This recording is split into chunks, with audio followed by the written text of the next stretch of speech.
All right. I can see that we still have a few folks logging in. It is a Friday night. I am so thrilled that you guys are here hanging out with us at Health Professions Week. I think we have a really amazing panel. We're going to get started here in just 1 minute, real officially. Give everybody a chance to kind of get in, get settled. All right, here we go. Again, I'd like to welcome all of our audience participants and thank you for logging in with us tonight. My name is Mandy Now and I'm the Executive Director of Health Professions Week. I am so excited to welcome our moderator and our panelists this evening for what I know this is going to be an amazing discussion tonight. You are all in listen only mode and we'll take questions from our audience via the chat or the question box. And so if you hover your pointer over the bottom of your webinar screen, you'll see that chat icon appear and you can put your questions there. And we'll be watching that all throughout the webinar this evening. So feel free to put those questions in as you have them and we'll work them into the conversation. It is my pleasure to begin by introducing our moderator this evening, Dr. Kameron Matthews, who's a family medicine physician by professional training. She also has earned her Juris Doctorate, and she is the Tour for Diversity in Medicine founder. So welcome, Dr. Matthews. We are thrilled to have you today. I'm excited to meet everyone tonight. So I am just going to let you guys take it away. Great. Thank you so much, Mandy. I'm so excited to be a part of Health Professions Week. I think now maybe for the 4th or 5th year. Like she said, I'm Dr. Matthews and I work with an organization called Tour for Diversity in Medicine. In fact, I founded it about 10 years ago and the goal is to really try to motivate students like you see in front of you, students and professionals like you see in front of you into fields of medicine. There's not enough of us. We have a lot of work to do and we need students like you who are watching us today and are about to hear these amazing stories in front of you. We need you to join us. There's a lot of work to do. We're going to talk about COVID. We're going to talk about racism. We're going to talk about everything because there's clearly a impact that we need to make, that we can make in our communities, and it's only by us actually joining the health professions that we're going to do it. So without any further pause, I am going to let our amazing panelists introduce themselves, tell us your name, where you go to school, and I'd love to know, school or residency, I know we have a mix.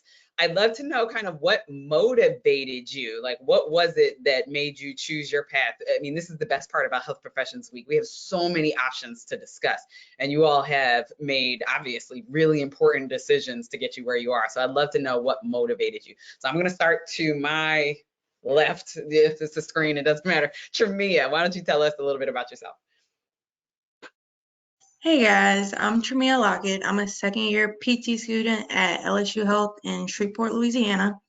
What motivated me, one, is my family, and two, whenever I was looking into like stuff that I wanted to do after college, I wanted to do something medical, something helping people, but I didn't really want to be like a doctor, like a physician. So I was looking into things, and when I was looking up physical therapy, it says only 3% of physical therapists are Black. So I was like, I want to up that number, whether it's me adding on, whether it's me motivating other people to come into the profession, and that's what really motivated me. I love it. It's so true. It's so true. We have a true dearth of Black and brown people in every field. So we need you in every field. So thank you for being here. Stephanie, tell us a little bit about yourself. So my name is Stephanie Arade. I'm Nigerian. I'm the oldest out of 3 siblings, and I grew up being raised by a single mom. This is my 3rd year in podiatry school at Barry University, and the thing that kind of got me into podiatry is I played sports my whole life, and I played volleyball in college, and I just grew to love the atmosphere, but I also loved science and medicine. So I always wanted to do like orthopedics or go into sports medicine. And then I found podiatry, which gave a more direct route to sports medicine and a more guaranteed route to it. So I like shadowed one of the professors I actually have now, and he was like a Miami Heat physician. And I found out they had like a team of like doctors, and like it was a podiatrist, ER, and neuro. So that's kind of like what led me to podiatry as well. So that is like why I am in Miami, but I'm from California originally, and born and raised in Chicago. Love it. Chicago is where I trained too. I love it, Stephanie. Thank you. All right, lovely. You're next. Hi, good evening, everyone. My name is Lovely Wilkerson. I am also a second-year physical therapy student, and I attend LSU Health in Shreveport, Louisiana. And I am also the lucky classmate of Miss Jamia, my girl. Woo woo. But what got me into physical therapy was actually my grandmother. She was diagnosed with sarcoidosis and diabetes when I was very young, and I saw I saw the potential of what she could have been if she did attend physical therapy. She would have had, more mobility, more range of motion. She would have been more active than what she is now. And I told myself, if I ever encounter someone that I care about or encounter anyone in general, I never want someone to miss out on an opportunity such as physical therapy. And just like Tramia said, 3% of physical therapists are Black. So I would love to also increase that number and also increase the trust in the Black community, because a lot of Black people don't trust the healthcare system. They're scared. So I would love to be an advocate for my patients, to encourage them, go see your doctor, go see your nutritionist, and just continue to make our community healthier. Perfect. Perfect. That's why we need you all. I love this. Trevell, you're next. How's it going, everyone? My name is Trevell. Most people just call me Trey. It's a little easier. I am a second-year student at the New York College of Podiatric Medicine. I'm from Philadelphia originally, but I've been in New York for a good bit now, so my parents like to call me an adopted New Yorker. The reason why I chose podiatric medicine, my story is actually really similar to Stephanie's. I grew up playing a myriad of sports, like any sport you can possibly think of. I ended up running track at the Division I level in college, and throughout my experience with injuries of my own, as well as injuries that I've seen teammates as well as athletes on other sports, I just saw how impacted the lower extremity was as it relates to sports medicine. And just like Stephanie, I grew up like keenly interested in science. I was always like watching Discovery Channel while everyone was watching like cartoons and things like that. So I ended up like shadowing doctors growing up, and just always knew I wanted to kind of be within the science field, medical field. And as like my athletic career came to an end, I knew that I wanted to work with athletes and sort of always be able to have a positive impact in the athletic world. So it kind of just merged, the two passions just kind of merged, and kind of like Stephanie, it gave me a more direct route to being able to work in sports medicine and work with athletes. Hopefully maybe one day work with a professional team as well. So that was really my main interest in getting into podiatry, was a more direct, quicker route to the sports medicine and being able to make an impact in athletes' lives. Perfect. And last but not least, Miss Stacy, how are you? I'm good. How are you? Good. So my name is Stacy Brown, and I graduated from Northwestern in 2020. I got my master's degree in prosthetics and orthotics. My reason for getting into this profession is I was a patient. I was born unable to extend my arms all the way. So I've had a bone lengthening surgery on each arm, a cubital tunnel release on each arm, and so I had to wear braces growing up. And so that is my motivation, just my experience as a patient and wanting to be able to help people and being able to make an impact in that way. And also being in school and learning, I'm big on numbers, and so African Americans are four times more likely to undergo an amputation. And so just with that being our primary population, a patient population, and not having that reflect in practitioners, and just wanting to be a part of that and a part of that change. Love that, Stacey. That personal connection. Also, we have family connections as well too. This is why we do this. I love it. And actually, last but not least, now that I can actually see him on here, I'm so sorry, Easy. Please introduce yourself and tell us a little bit about what motivated you to choose your field. Hi, my name is Anyama. I'm a third-year optometry student at the University of Houston College of Optometry. What motivated me to choose optometry really is a lot of reasons. I knew I wanted to do healthcare, but I'm a bit random, so I kind of am all over the place at times. And so I fell into optometry by chance, pretty much like a couple other people on the panel, where I was training to go to the NFL and I needed a job because I wanted to make some cash, but no one would really hire me. But the optometrist in my college town was a super football fan, so he hired me and he just showed me around and kind of really got to do a lot of things that I didn't think I would experience. More so healthcare with healthy patients, which is interesting, but I like that aspect too. And so I dug a little bit deeper and just found that I love vision. I love all the things that are tied to it, but then I also like how a lot of optometrists, they do a lot of different things that cater to their interests, even if their interests change at times. And so it was very hard for me to talk to someone who wasn't. The wildest I saw was an optometrist who was practicing and had a cupcake shop. But strangely enough, there were just a lot to optometry that I liked, and so it kind of led me here. I will say, last thing, sorry, that there are some numbers in optometry that are interesting, where there's less than 2 to 3% of an African American population of students going to optometry school. But yet, when you look at eye care disparities and things caused by diabetes and glaucoma, it's overwhelmingly African American people and other minorities. So representation matters, and it also, I feel like everyone should provide good patient care, but that's one of those things where in optometry, the more diversity we get in there, the better patients get treatment and the more trusting they are of the treatment options. So Exactly. So well said. Representation definitely matters, and you guys are all representing your field so well. I just want to get into kind of personal stories now, not too personal, but not to freak you out. But I think students need to know kind of like, yes, this is why you chose your field, but what kind of barriers have you had? And I'm just going to open this up. I don't want to put people on the spot, but have you had any barriers in particular in maybe getting through college, in maybe choosing the school that you want? Did you, feel some connection as you were applying or anything?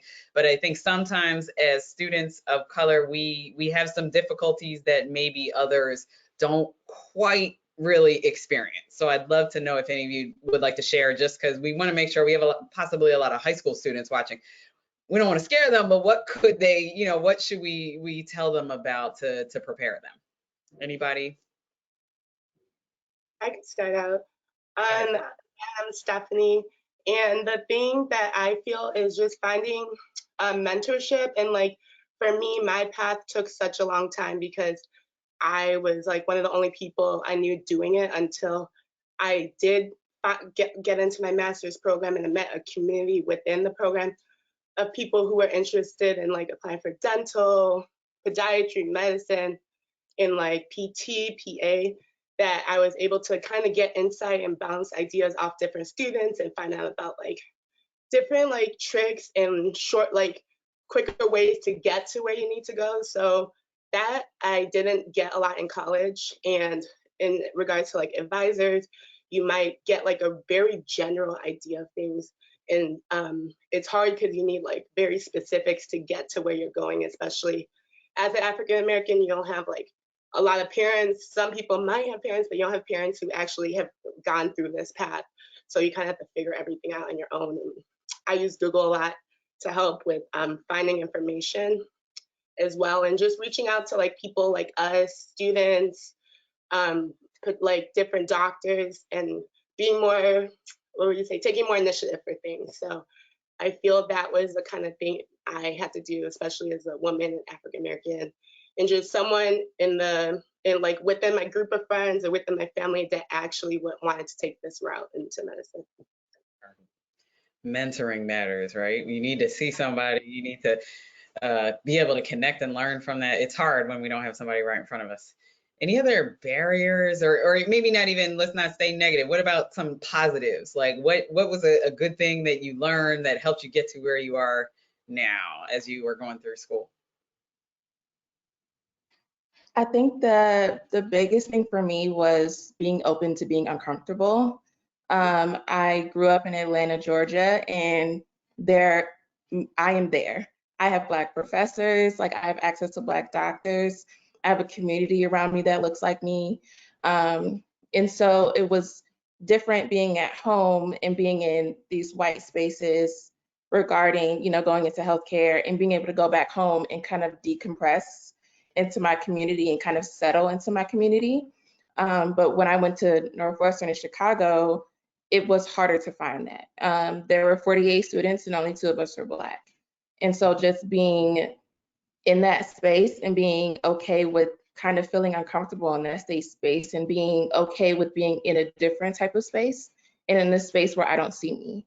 And so processing those emotions of questioning, do I belong here? Of questioning, like, is my hair unprofessional? Or not even being anxious about unrealistic things that are happening, because they do happen, but just like the anxiety of, what if this does happen? What if a practitioner doesn't let me shadow at a clinic because my hair is unprofessional? What if I have patients say all types of crazy stuff to me. So that's a process of things as well. So I would say just being open to that process. Such a good way to put it, because we're going to have experiences where we're going to happen into the unknown, right? And so sometimes you have to find the strength within yourself to figure that out. Sounds like you did that. That's great. Yeah. Any other thoughts? Yeah. Well, I just want to add to what Stacy said, because she was right on the money. Big thing is to believe in yourself first every time, because you don't have the benefit of the doubt that most people have. And a lot of times you'll hurt yourself because you think that the benefit of the doubt defines who you are. It's a saying that if you can do the same thing, one person compliments it, the other person shames it, but it doesn't make a difference. It is what it is. You have to be sure. It's almost like, I think we're like singing sometimes with patients, where I know I can sing. I don't care if you think I can't sing before you see me, or you think I can before you see me. I know when I start singing, you're gonna like what I'm singing. And so you kind of have to have that mentality, even when working with people, because it's very hard to do by yourself. But you're gonna think that because these people don't like me, I shouldn't engage. But just because they're uncomfortable doesn't mean you're uncomfortable. It has nothing to do with you. and people don't like my strategy, but you have to tell me you don't like me and don't want to work with me before I realize that. I'm not going to assume it for you, because I know I can sing. So I would say just really believe in yourself and really be okay in those situations, because they work out. I love it. Know yourself, believe in yourself, because nobody else is going to. Well, somebody may. And actually, that's a good question. Anybody have a good story about how your family maybe supported you or might have been a hindrance? Sometimes I talk to some students where it's really difficult sometimes to be able to explain what you're doing, or maybe they're a little bit more of a helicopter and they're just questioning, why are you doing this? Why are you in school so long? Why can't you go get a job? All of that I've heard. What about family? How have they helped or maybe not helped along your path? Anybody had an interesting story? Well, me specifically, I graduated undergrad in 2015, and then I started my program in 2020. So I took a few years off, and in this time I was working at Memorial Sloan Kettering, which is a big cancer hospital. But throughout this time, I was like actively preparing my academic profile to be able to apply to schools. I was like studying for my MCAT. I was making sure I was getting my shadowing hours in. I was going through all the motions, speaking to different types of doctors, trying to see like where I fit in and everything like that. And my parents, they were just so eager about me starting school and getting into a program that it was kind of almost stressful speaking to my mom and my dad about the process, especially because they themselves aren't in the medical field. So they don't get how extensive the process can be and how many different steps there is to applying to school. So they kind of just want to see you get in, get your white coat and get started and everything. They don't really understand that, there's a checklist that you have to get off, and you have to present a qualified application to these programs and convince them that you can get through their program successfully. To them, they I don't know if that like just went over their head, or they just expected it to be a smooth, your undergrad, you go to here, there, A, B, C, D, and you're done. So kind of getting them to understand the process was a process in and of itself. But once they kind of took a step back and realized that, okay, he is preparing and he, is getting ready for the next level, they were really supportive.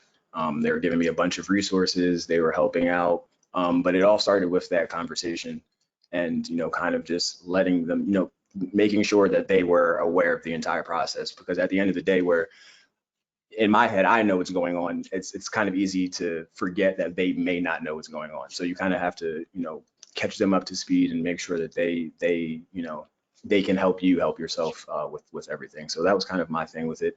But as soon as they, kind of learned what was going on, again, they were like really supportive and helping me out and, doing everything that they could. So I appreciated them for that.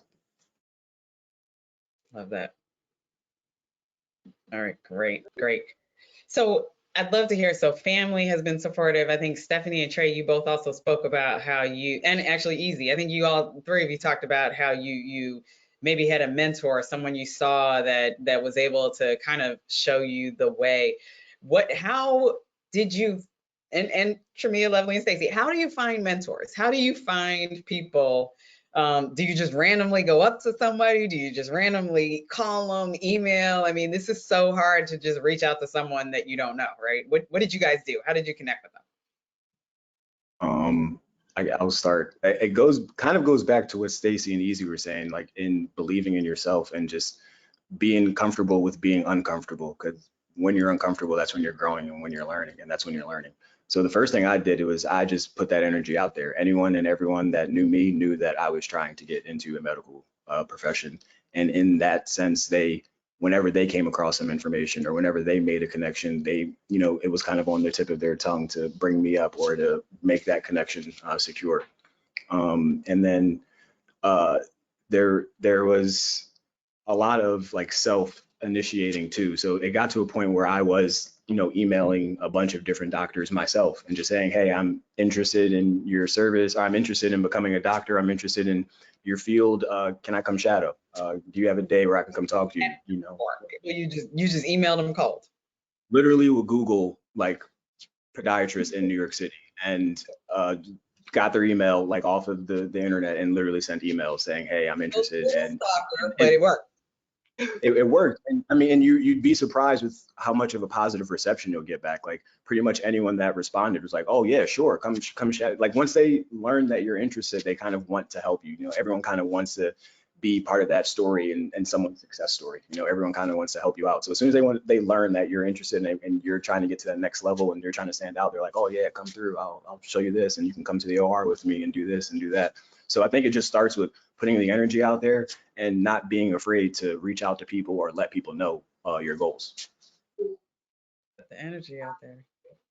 I feel like Trevell summed it up really well, and just also being taking initiative and not being afraid to ask questions to everyone, and telling people, being open about what you said, how you said everyone knew what you're doing, that's what your dreams were, not being open to talk about your dreams, to talk about being intrigued of how do you get there. So I feel like when you bring that energy out to them, they all understand, and a lot of them went through it, can understand how it is. But it's also based on kind of the area you are living in, because it might be easier to, if you're in a big city, it might be easier to find more people, might find more people in the occupation, especially podiatry. It's impacted in certain cities like New York and Florida, but some other places, you're not going to see a lot of it. So you do have to email, call, Google, reach out, just to kind of get more information, or even attending things like this. I feel like now with the social media world, there's a lot out there. You could always just hashtag whatever health profession you're interested in, and you'll see students and different physicians that are also into it, and DPTs and everything. So perfect. Yeah, Perfect. it was definitely a lot of Googling and a lot of research. I also would recommend going to conferences, if they're free options just within your community. If there's an event at a school that you want to attend, I took a tour. There was a school at Georgia Tech that was providing a program that no longer is, but I took a tour of that school and I met people that way. And also understanding that mentorship is a relationship. So cultivating and investing into that relationship is extremely important. And just finding people that believe in you. I would tell people that I wanted to go into prosthetics and orthotics, and it's what is that? Like, I don't even know what that is. But knowing that I had a goal and that they wanted to support me, and also knowing that I am deserving of that support and being open to receiving it. So yeah, that was very helpful. Love that. Yes. Well, Stacy just hit it on the head for me. It's like, it's a relationship. I honestly think of mentoring like dating. I'm not too good at dating, but I'm pretty good at the mentorship aspect. But you don't walk up to someone random and say, will you be my girlfriend? The same thing with a mentor. At the same time, it's like you find people you have common traits and interests and things you like. And so my advice would be to dig deeper into what you like about what profession you're exploring. That way, when you meet someone who does it, so there's a difference between, I want to become an optometrist too. I know you do research on corneal and scleral diseases, and I have this question about this. I'm very interested about that. But then double down, and when that relationship forms, always remember that mentors have something in it too. You're not just taking. Sometimes they get a legacy, sometimes they get to just to share in your greatness. Always let them know how their advice helped you. It's so powerful and it grows that relationship. And so that's what I'd say for a mentor. Just find out what you like and then match that. Don't pick a cool mentor that you don't get along with. That's just advice from me too. Lovely. Or Jamia, any mentor stories or advice? Yes, ma'am. My story is a little different because my mentor actually wasn't in the medical field. I met my mentor during my undergrad when I was in college. And because Louisiana already is so small, the town where my college was is also very small. So it was already a limited number of physical therapists in that area. And then second to none were Black. So I found refuge in one of the professors and administrative roles at my university. And even though she couldn't teach me about physical therapy, that was kind of something I had to do on my own. She taught me other great qualities, such as leadership, how to do a resume, how to do a cover letter, how to present yourself, how to introduce yourself to other higher ups, and you can form connections. So I'm very grateful for her because, again, even though I didn't get to have that physical therapy mentor, which would help me with my admissions, I got to get that professional development that helped me with my admissions into physical therapy school.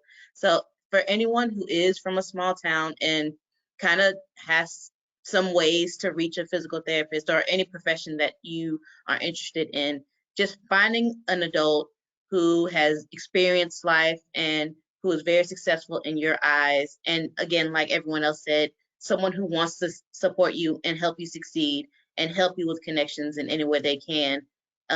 Please take advantage of that because you could get life lessons that maybe you wouldn't find or maybe you would in someone in the healthcare, but finding a mentor in all is still very important.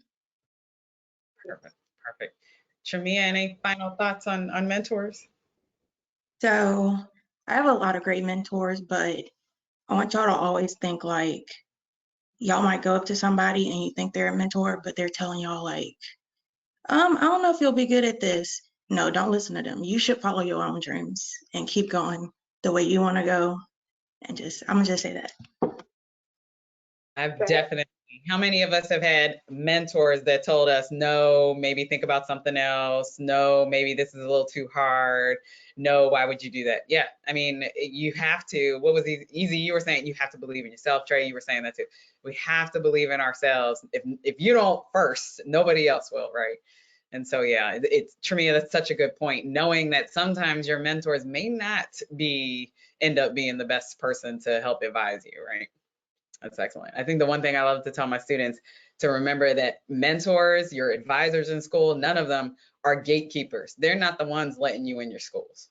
They're not the ones. They are there to advise you, right?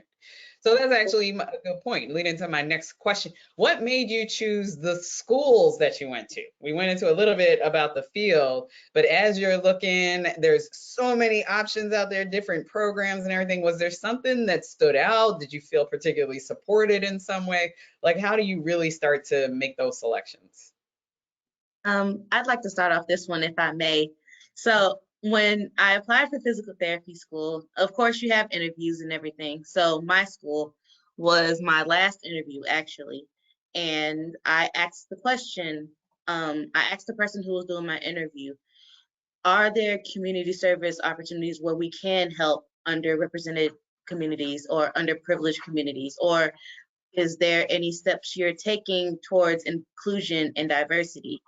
And in the back of my mind, I was afraid of them kind of stumbling over and not being able to answer my question. But the professor who answered my question had receipts. She had examples of how they go to the community and help out. She included like different like numbers and everything. And then she continued to tell me that I would be appreciated and I would be wanted there. And I think that was the key factor into drawing me into my school choice, is that the faculty and administrative roles in our school, they actually want to hear our voices. They actually care about our opinions and they want to make us feel included.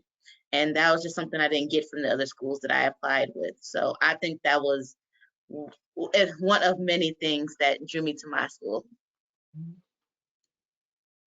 Perfect. Any other thoughts about how your schools stood out amongst others? I know everybody wanted you guys. For me, I think it was the support that happened on the back end after acceptance that surprised me. Where, like Lovely, I'm really, really big on community outreach and being involved in the community. And so that, like, if these programs aren't there, being at a space or being at a school that can allow me to do them. And so I was, and it turned out great. I learned from that experience. I realized that outreach is a lot of work. And also I found a professor, like several professors, honestly, that I became very close with, that I was like, hey, I'm 2 out of 48 right now, and these are my experiences, and would take the time to have a conversation with me. And we're open to learning, and we're open to saying, well, hey, we need to make this a part of our education module. We need to make this a part of our course. And so definitely being, and it goes back to being in a space where there's not that many of us there, just being able to create the change that we want to see and being a part of that. So that I really led my experience at Northwestern. Sounds like you felt like you were a member of a community, not just a student at a university, right? And I had to feel that way too. There was no way I was going to get through this ridiculous curriculum, right? And these long hours if I didn't feel like I was part of a community and even a family. I even felt like I was a part of a family. Any other thoughts about schools or how did you even approach the application process? I mean, that to me was mind numbing. Just even understanding how to look up what schools to apply to. So before you even ask the questions about community, Stacy, I'll throw it back at you. How did you even know to apply to get to the point of even asking that question? So at first I was looking at biomedical engineering because I saw like prosthetics was a portion of that. And then I was like, I don't think that's for me. And so I found that there was a master's program that it's usually about 2 years. That's how long the programs are. And there's not that many programs. I think right now, maybe we're at 13. I could be wrong on that number.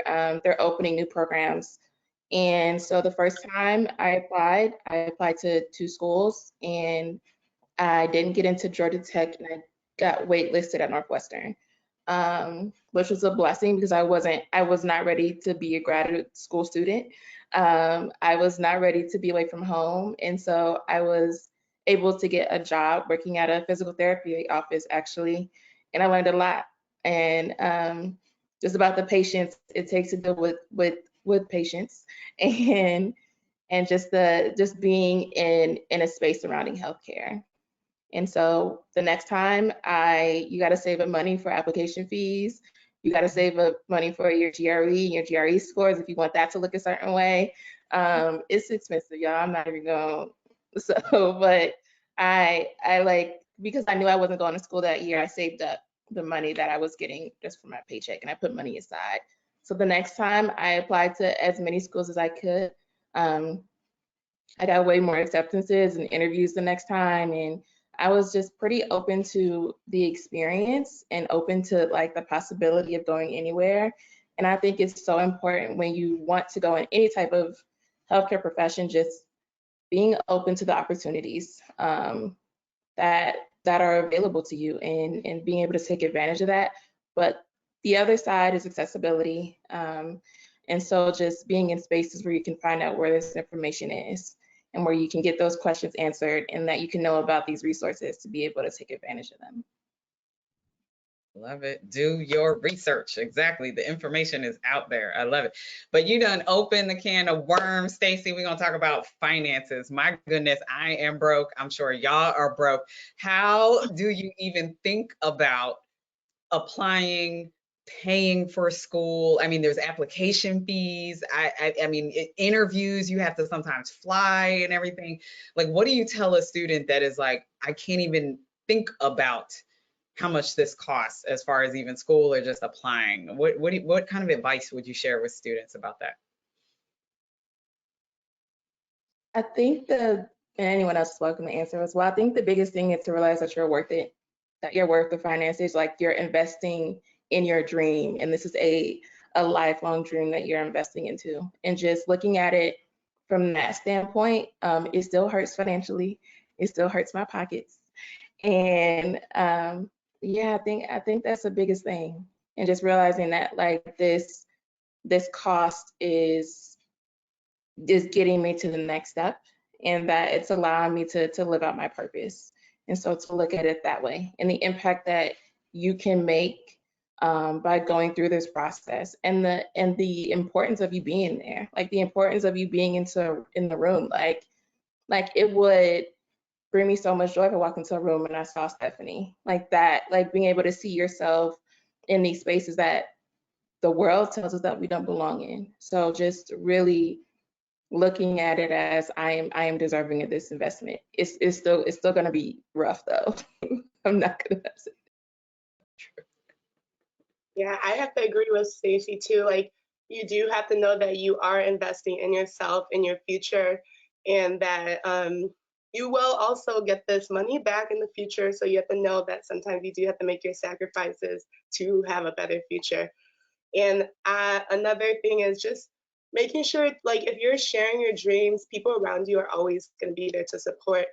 I've seen people like create GoFundMes, and then they just post it, and they have family and friends who just a couple, dollar, like a couple, whatever money like your friends and families give you, it always helps, and people are always willing to support a dream.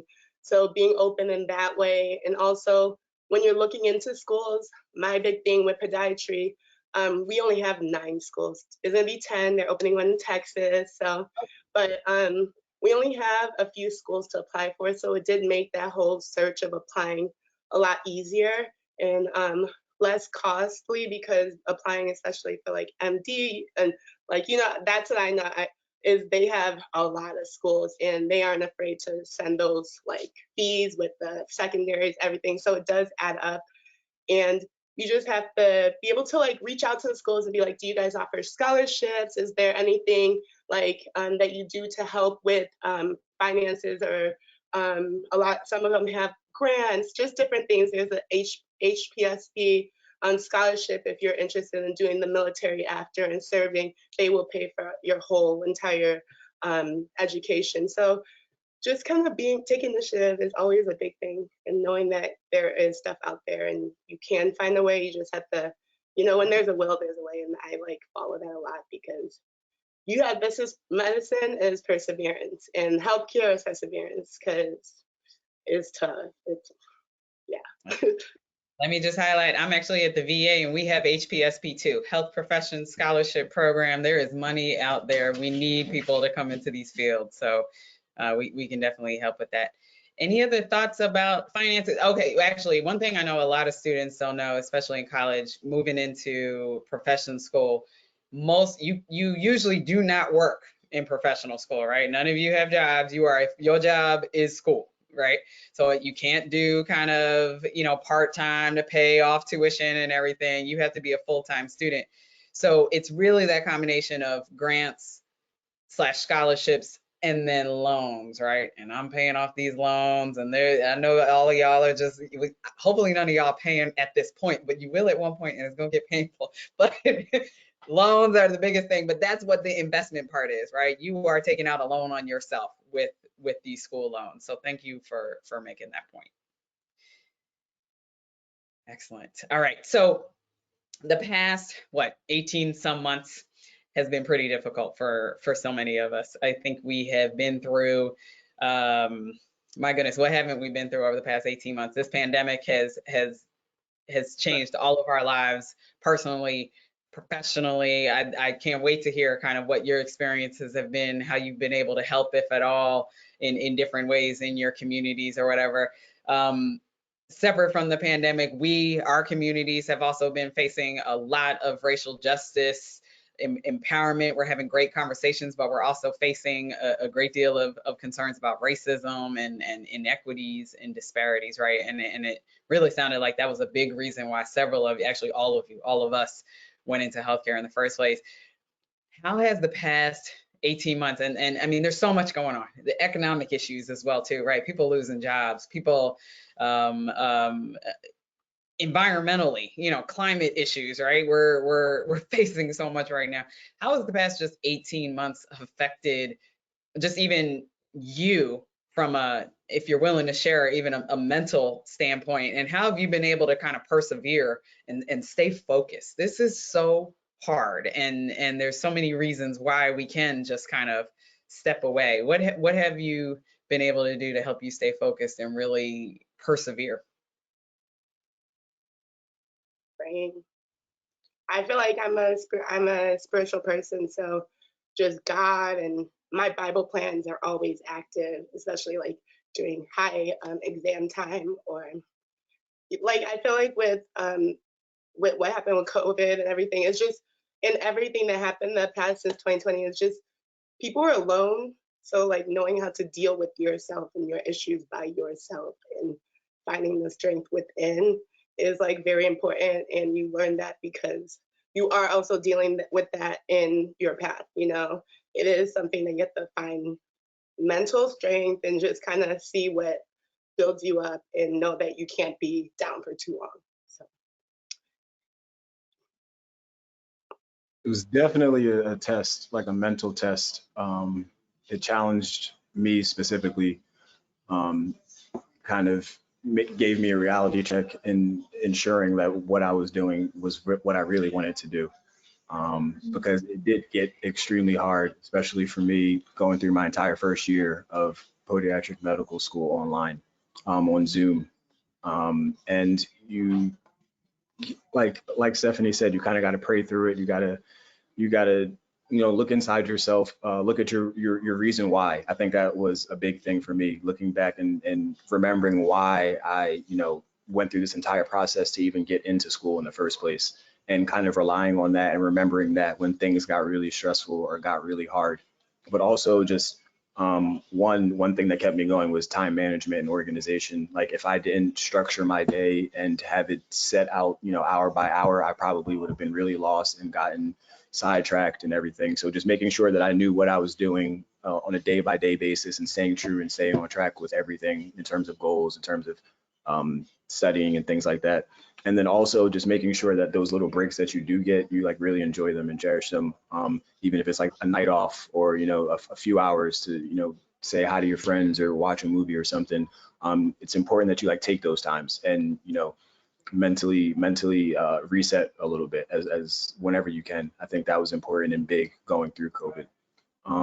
But honestly, like I don't know, it was definitely a tough time for everyone, and I think everyone had their individual challenges they had to get through and learn, no matter where you were. You didn't have to be in the medical field. Could have been student, an undergrad student, anywhere. You could have been doing anything. And I think we all kind of had those challenges we had to learn how to get through.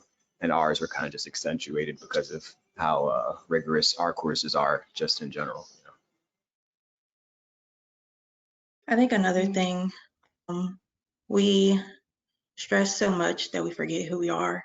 And it's like Trevell said, we need to just take time for ourselves and take little breaks. And I think what a lot of people don't see is that it's okay to not be okay. It's okay to go talk to somebody.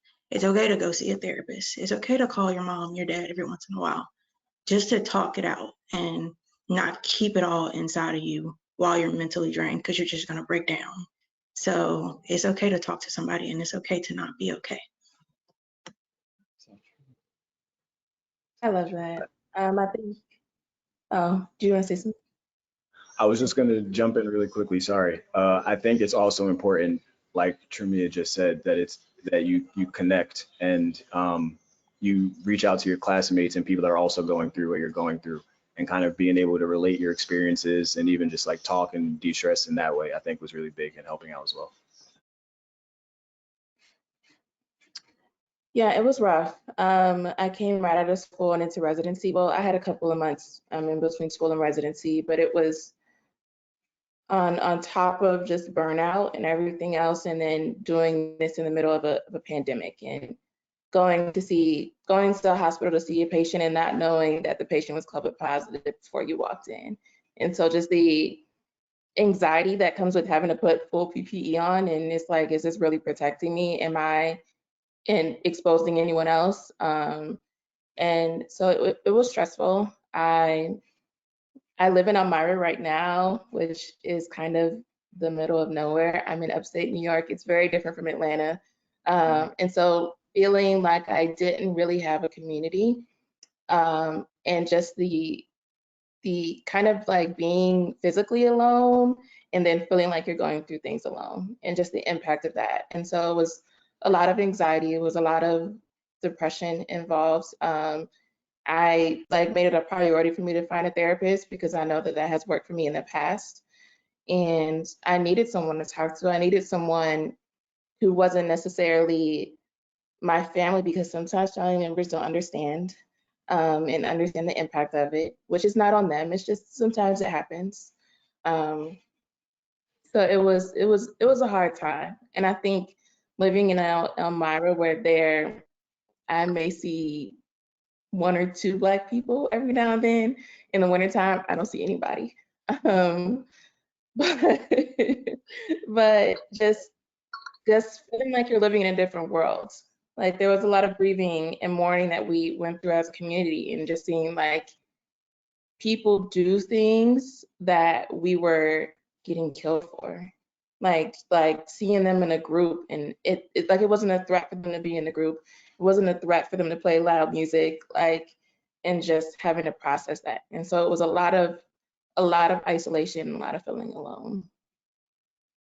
Stacy, thank you for sharing that. That's so honest, and but yet so important that we need to hear that. Students need to hear that you sought out help. That was the most important thing. That it's been hard. Any other thoughts? Lovely, or I know Easy just dropped off, but Lovely, any other thoughts about the past? I was gonna say that I agree with everything that everyone said. Especially the Black community itself has been learning about the importance of mental health. And I think that, like Tremia said, it's okay to not be okay. But I think also that we should allow people to not be okay too. We put on this front that, oh, everything's fine, keep smiling and keep pushing, but you will never imagine how good it feels to let someone, even a peer or like a therapist, like it just feels good to let that wall down just for a little bit.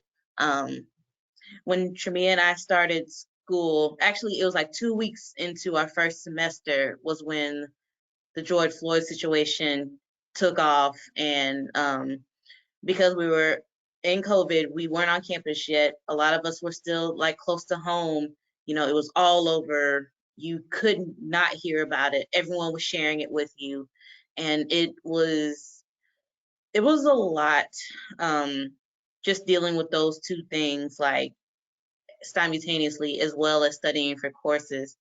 But something that kept me going, and even to this day, you know how you read those random quotes on social media. Someone had posted, and it said that something along the lines of, you were once at a point where you thought you were never going to get out of it, but you got out of it, and here you are now.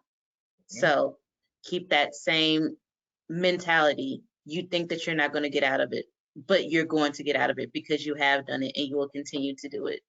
So just continuing to have faith in God and faith in yourself, finding those others to lean on, going to see a therapist, allowing yourself to, like everyone said, not be okay, but having faith that things will be okay eventually. Great advice. Great advice. All right, we are almost at the top of the hour, but I wanted to make sure that the students got everything out of you possible. I would love to hear from each of you. I'm going to go around. Easy, I'll start with you. If you had one piece of advice to tell young Easy, what would it be? If, you know, maybe high school, maybe college, what would be that one piece of advice? What do you wish you would have known?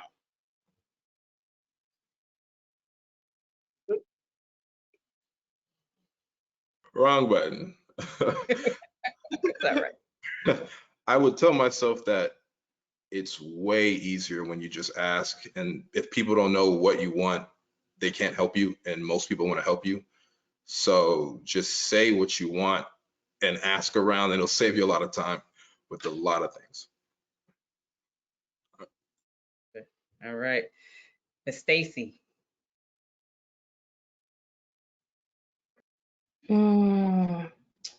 I think the biggest thing would be that your journey is personal, and that to not compare your journey to other people. I get so caught up in that even now, thinking like I should be further along, or I should have, you know, taken this board exam already, or I should know more. But just knowing that it's gonna happen, and having faith that it's gonna happen, and that it's gonna happen on God's time. It might not necessarily happen in yours, and that's okay. And that because it's not happening at your time, that doesn't mean that you're failing, but also to be open to failing, and that even if failing occurs, that doesn't make you a failure. And so just embracing that and embracing your mistakes. And I have so many things that I wish I could tell my younger self. Also, don't stress about it either. Like, this one mistake or this one class isn't going to be the thing that stops you from doing what you want to do, or stops you from like becoming who you want to become. So yeah, that would definitely be it. Thank you. Trey, what would you have told yourself? What did you need to know? Oh, really quick, I want to piggyback off what Stephanie said. I think that's a huge point that is like a theme that you should carry with yourself from like undergrad all the way through. And that's to not compare yourself to anyone else. Like, everyone has their own journey. You're meant to be where you are exactly when it's supposed to happen. And you know, you just have to remember that and never let someone else's story or someone else's journey throw you off of your game. Like, for instance, there's people in my cohort that are 40 years old. You know, there's a first year student this year that's 63 years old. This is her third or fourth career, you know. Exactly. So it's just like, everyone has their own path, everyone has their own story, everyone has their own journey. Don't let that dissuade you, throw you off. If anything, let that be a motivation to you and allow you to realize how special you are, and allow that to push you forward and keep you motivated with anything that you want to do. If you want to do it, you're going to do it. Just put the mindset out there, period. That was just to piggyback off of what Stacy said, because I think that was really big, and I think that that's something that everyone really should take into consideration, especially going through this process, because it's really easy to get imposter syndrome and, you know, think, hey, Johnny, he went right out of undergrad and he graduated at 21 and now he's at Harvard Med and he's going to be a neurosurgeon, and look at me, I could barely pass my MCAT. Like, you're going to get there, you know, so don't ever let that throw you off or anything like that. Another big thing for me was being coachable. And my coaches always said that to me in high school and even through college. And I think, like, as I grew older, I like the meaning of that has just changed and evolved more and more. And that just is with every aspect of life. Just be coachable. Always be willing to hear something and never think that you know everything, or, you know, like, you're never going to be that professional or master in something. You know, there's always something more to learn. There's always something new to learn. There's always some new technique. There's always someone out there that you can learn something from. The smartest man in the world can learn something from a homeless man on the street. So as long as you have the mindset and the mentality to always being coachable, always being willing and able to learn, you will. And I think that'll always push you forward and keep you going forward. And then just like tangibly, just as a student, how big time management and organizing yourself, how far that can take you, and how just decluttering the mess that is your mind, especially as you're like going through these processes and trying to figure out what you want to do when you're hearing 30 different stories of how these 30 different people got into med school and what they did to prepare for their MCAT and what shadowing experience they did. Just being able to declutter your mind, put it on paper, write succinctly, write out your goals, write how you're going to achieve those goals, and then do it. I think if having that blueprint is the easiest way to attain success. You know, the biggest skyscrapers, you can't build them without having a blueprint. So if you put that blueprint out there, if you have a roadmap, if you put steps to achieving those goals, it makes it so much easier. So that was my advice to my others. So many tidbits of advice here. Ms. Jamia, what would you advise yourself about? So I'm gonna also say what Stacy and Trey said, like, don't compare yourself to others.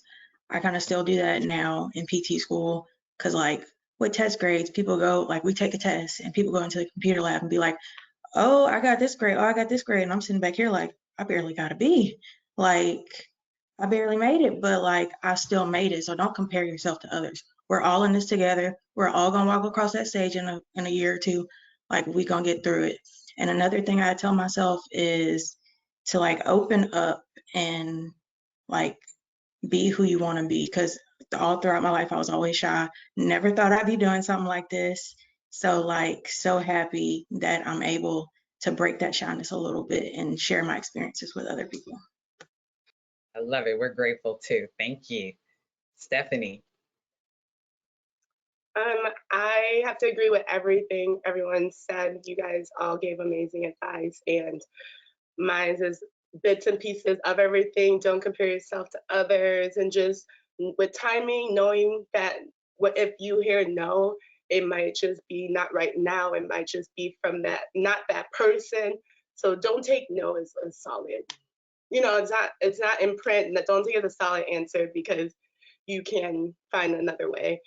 And just like balance is a big thing for me. And like, we are working so hard, you have to know how to bring yourself back to equilibrium, bring in that homeostasis, and knowing that you do have to have a release. If it's working out, if it's watching a movie, if it's getting your nails done, whatever it is, hanging with family, traveling, just find that peace for you, and like make sure you're doing it, and like finding, because your body does get overworked and you can get burnt out, so you want to do that.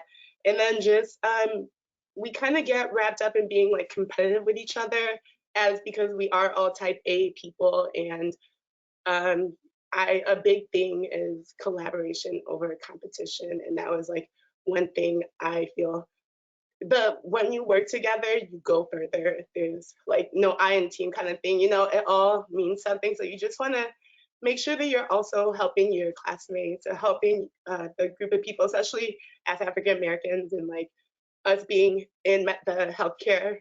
You have to stick together and kind of pull each other up, because we all have a lot going on inside and outside of what we see. So Thank you. And Lovely, what advice would you give?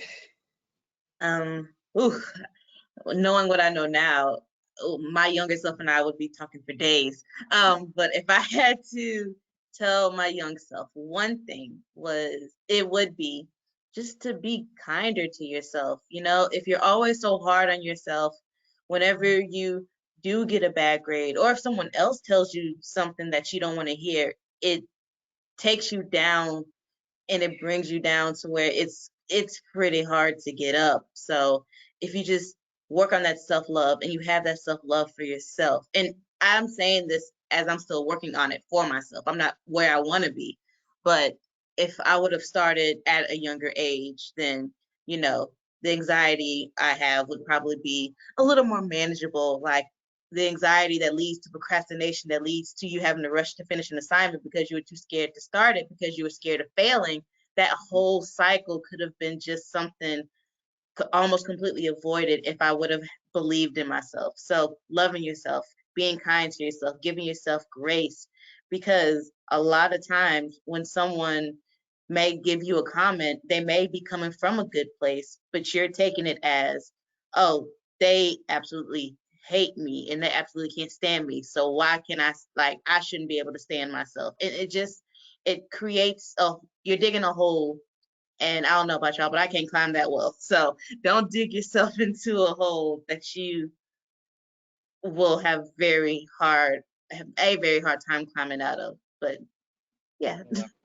No, that's perfect. That is perfect. The positivity that you are all bringing is so helpful. I thank you guys so much. This has been a great conversation. I can't wait to just work alongside each of you one day. This is going to be a much better place with all of you in healthcare. So I'll hand it back to our host. Thank you guys so much.